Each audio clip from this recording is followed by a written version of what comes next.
पुणे येथील फसवणुकीच्या गुन्ह्यातील 1 वर्षांपासून फरार आरोपीस घेतले ताब्यात. रिसोड पोलिसांची यशस्वी कामगिरी.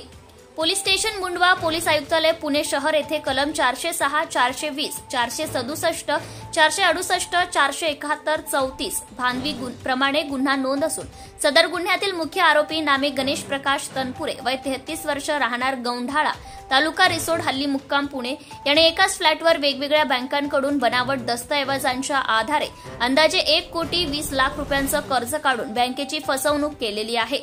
सदरचा गुन्हा दाखल झाल्यापासून सदर आरोपी हा सतत आपला मोबाईल नंबर बदलून व ठावठिकाणा बदलून मागील 1 वर्षापासून फरार होता. 18 एप्रिल रोजी रिसोड पोलिसांना पोलीस स्टेशन मुंडवा जिल्हा पुणे यांच्याकडून मिळालेल्या माहितीप्रमाणे गुन्ह्यातील सदर आरोपी हा त्याच्या मूळ गावात किंवा आजूबाजूच्या परिसरात आल्याचं समजले.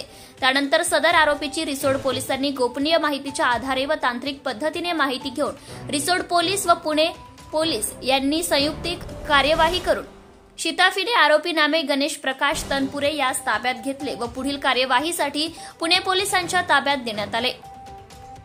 सदरची कामगिरी पोलीस अधीक्षक अनुज तारे, अप्पर पोलीस अधीक्षक श्रीमती लता फड, सहाय्यक पोलीस अधीक्षक नवदीप अग्रवाल यांच्या मार्गदर्शनाखाली व पोलीस निरीक्षक रामेश्वर चव्हाण यांच्या नेतृत्वाखाली सहाय्यक पोलीस निरीक्षक संजय माळी, आयुक्तालय पुणे डीबी पथकाचे पोलीस उपनिरीक्षक सचिन गोखले, पोलीस अंमलदार रवी अढागळे, विनोद घनवट, परमेश्वर भोने, पोलीस स्टेशन सायबर वाशिम येथील पोलीस अंमलदार वैभव गाडे, मेघा मनवर व पोलीस आयुक्तालय पुणे येथील पोलीस स्टाफ यांनी केली आहे.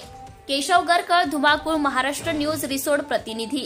आपल्या परिसरातील ताज्या आणि महत्त्वाच्या बातम्या पाहण्यासाठी आजच आपल्या धुमाकूळ महाराष्ट्र न्यूजला YouTube वर सबस्क्राईब करा आणि बेल आयकॉन प्रेस करा.